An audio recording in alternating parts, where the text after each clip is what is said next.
Hello everyone, in this video, I would like to showcase the features of G-code visualization, specifically the milling process and its results.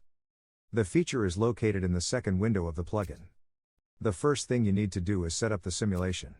Choose a tool and a workpiece. By default, the workpiece is a box that matches the tool path.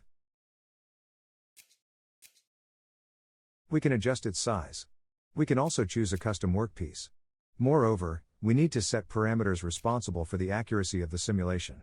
Start the history calculation. So, the program has finished preparing the history, and now we can select different states of the execution process, that is different commands, and see the progress of milling the part. Since this mode displays an ISO surface based on voxels, changing the state might take some time.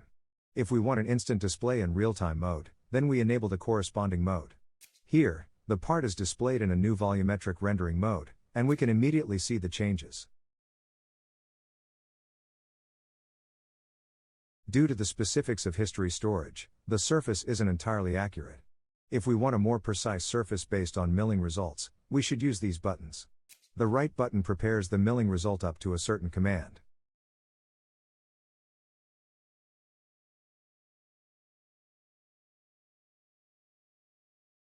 The left button performs full milling.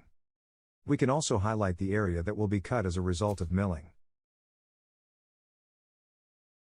As we can see, the resulting surface is smoother and more aligned with the original. That's all. Thank you for your attention.